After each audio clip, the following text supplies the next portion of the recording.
Olá, pessoal. Meu nome é Samara Lamonier Santana Parreira e eu estou aqui para discutir com vocês os objetivos referentes ao problema 1 do módulo 2. Eu espero que vocês estejam todos bem, de saúde, juntamente com os seus familiares. Só reforçando, então, por favor, fiquem em casa. Então, os objetivos desse nosso encontro são discutir e relacionar os objetivos de aprendizagem do P1 com as questões norteadoras e apresentar as respostas para esclarecimento de dúvidas.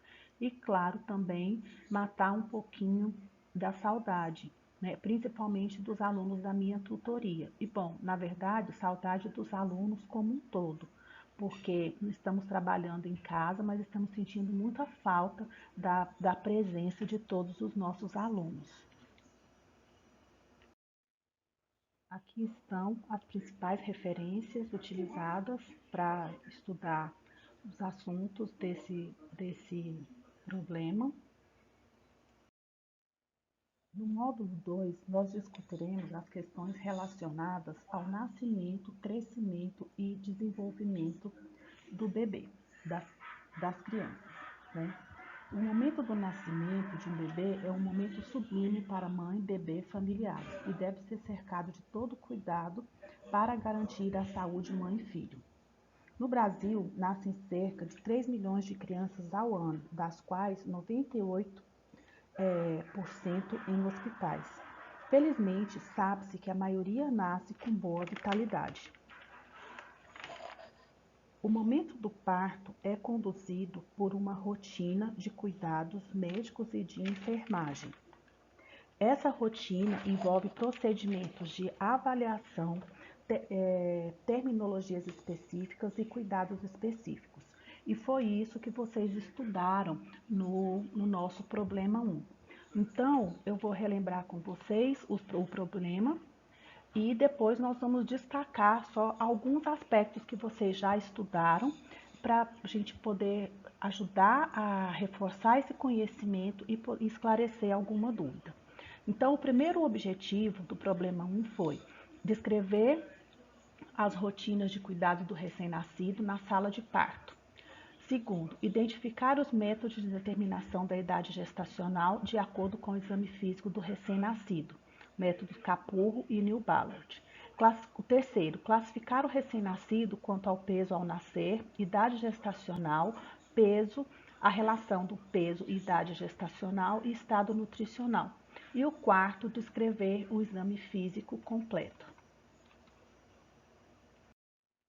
A partir desse slide, eu vou apresentar para vocês os objetivos de estudo e procurar correlacioná-los com os principais aspectos de conhecimento para que vocês possam atingir tal objetivo. O primeiro objetivo é descrever as rotinas de cuidados com recém-nascido na sala de parto. E o primeiro item dessa rotina é a avaliação da vitalidade no recém-nascido, que é realizada imediatamente após o nascimento e irá determinar as próximas condutas. Neste momento, é fundamental considerar se a gestação é a termo e, a partir daí, verificar se há presença de mecônio, se o recém-nascido está respirando ou chorando e como está o tônus muscular. Um instrumento utilizado para obter essa avaliação da vitalidade, mais utilizado mundialmente, é o score de Apgar. Esse score ele avalia 5 aspectos presentes na criança naquele momento e ele é pontuado de 0 a 3. Então, o score de Apgar, ele avalia a frequência cardíaca, a respiração, o tônus muscular, a irritabilidade reflexa e a coloração da pele da criança. Avaliando todos esses aspectos no primeiro minuto, quinto minuto e 10º minuto. O score total da avaliação desses itens resulta em 10. Um score do score de Apgar que esteja entre 0 e 3, ele significa que o bebê apresenta uma asfixia grave. Se ele apresentar de 4 a 6, uma asfixia moderada. E se o resultado for de 7 a 10, ele representa uma boa vitalidade ou boa adaptação. Ou seja, esse bebê está tendo uma boa condição de se adaptar à vida extrauterina nesse momento. O principal aspecto considerado para poder predizer as próximas condutas é a frequência cardíaca da criança. Isso vai, a avaliação geral do score de Apgar, levando em conta principalmente a frequência cardíaca, vai determinar se essa criança vai continuar ali na sala de parto e vai ser entregue para a mãe, ou se ela vai precisar de cuidados específicos, como por exemplo, cuidados de reanimação. Se o recém-nascido ele é a termo e ele nasceu, tá com uma boa vitalidade, apresentando um bom tônus, respirando ou chorando, o clampeamento do cordão umbilical pode ser tardio, o que é aconselhável, e essa criança pode ir direto para a pele da mãe. O clampeamento tardio é considerado no período de 1 a 3 minutos, e ele é importante porque ele favorece a reserva de cálcio da criança.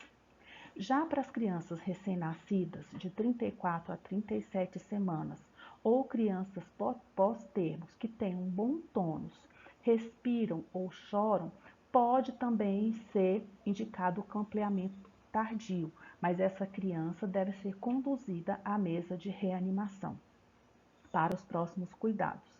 O recém-nascido com menos de 34 semanas de gestação, mesmo que ele tenha um bom tônus, ele esteja respirando ou chorando, ele deve ser encaminhado para a mesa de reanimação e o clampeamento deve ser feito em 30 a 60 segundos.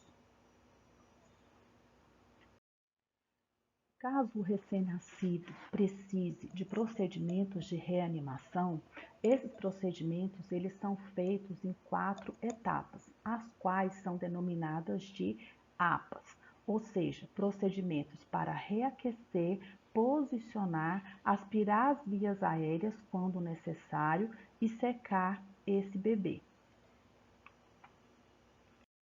Dentre os procedimentos de profilaxia, vocês viram que é necessária a aplicação de uma gota de nitrato de prata em cada olho da criança. Faz também necessário a aplicação da vitamina K para a prevenção do sangramento por déficit de vitamina K, a aplicação da vacina para hepatite B e a aplicação da vacina BCG em dose única o mais precocemente possível. Em relação ao banho, nós vimos que a Organização Mundial da Saúde, ela recomenda que o banho seja dado após as 24 primeiras horas de vida, ou que pelo menos esperem 6 horas para esse primeiro banho, tendo em vista a manutenção do vernix caseoso, que é um fator de proteção importante para a hipotermia e para a proteção em relação a infecções. No exame físico, é necessário aplicar uma escala para verificar se o exame físico está compatível com a idade gestacional. E nós vimos, que pode ser o Capurro somático ou a escala de Ballard. E vimos também quando aplicar um ou outro. O terceiro objetivo é classificar o recém-nascido quanto peso ao nascimento, idade gestacional, a relação de peso e idade e estado nutricional. Então, em relação ao peso ao nascimento, o bebê pode ser classificado em adequado para a idade gestacional, um peso adequado ao nascer, que é quando a criança pesa entre 2.000 e 4.000 gramas. Ele pode ser classificado em baixo peso ao nascimento, quando o peso é menor do que 2.500 gramas.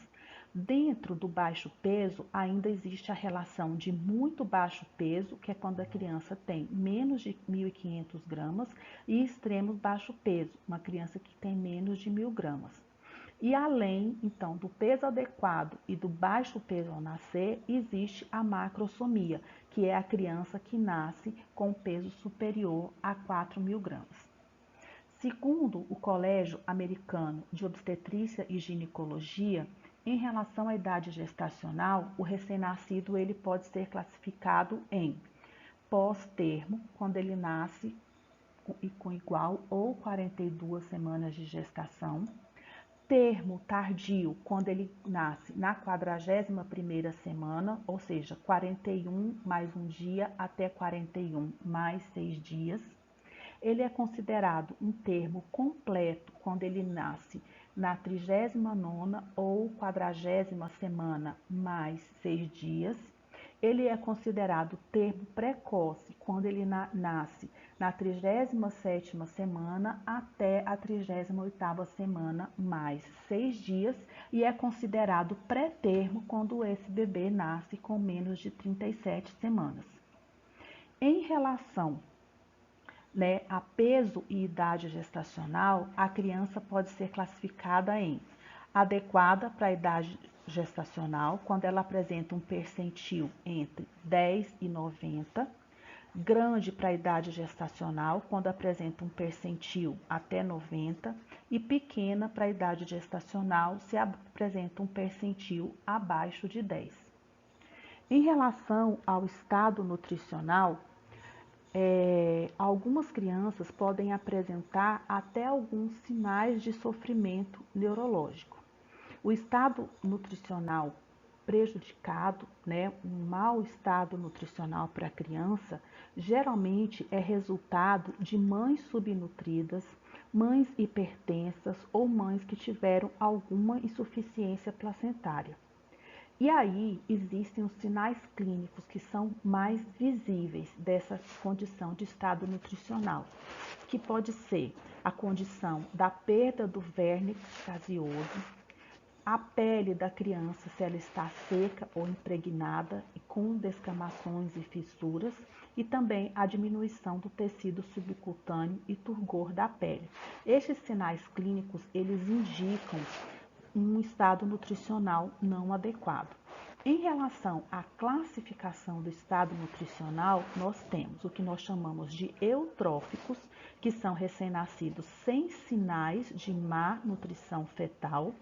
Nós temos o malnutrido fetal grau 1, malnutrido fetal grau 2 e malnutrido fetal grau 3.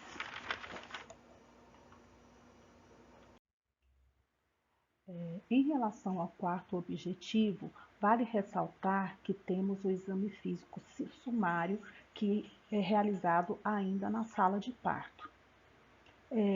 Quando o recém-nascido é pesado, quando é observada a atividade motora global, o choro, as alterações cardiorrespiratórias, as malformações evidentes, tudo o que foi comentado anteriormente. E além do exame físico sumário, há também o exame físico completo, que é realizado depois que a criança é encaminhada para o alojamento. O exame físico completo do recém-nascido é ideal que seja feito na presença dos pais, porque é uma oportunidade para os pais tirarem as suas possíveis dúvidas. É muito comum as crianças nascerem com algumas manchas na pele, manchas essas que podem ser benignas, que são chamadas dermatoses benignas, e os pais ficarem muito assustados com a presença desses sinais, como, por exemplo, a mancha mangólica e o milho. Na parte do exame físico especial, em que nós devemos, que vocês viram que nós devemos avaliar cuidadosamente as específicas áreas do corpo, em relação ao crânio, é necessário verificar se há presença de bolsa serossanguinolenta ou céfalo-hematoma. Na região abdominal, é importante observar a presença de gastroquise e onfolocele e a diferença entre as duas, assim como a presença e a diferença entre epispádia e a hipoepispádia. É importante também, nesse exame físico completo, realizar as manobras de Barlow e Ortolani para verificar se há luxação congênita de quadril. ainda é necessário, é primordial durante esse exame completo da criança, verificar a presença dos reflexos primitivos e dos reflexos tendíneos. Em relação aos reflexos primitivos, é necessário saber quando esses reflexos devem aparecer, devem surgir e quando eles devem desaparecer. Além disso, nós vimos também em relação ao mecônio, até quando o mecônio deve ser, o que é o mecônio e até quando o mecônio deve ser eliminado.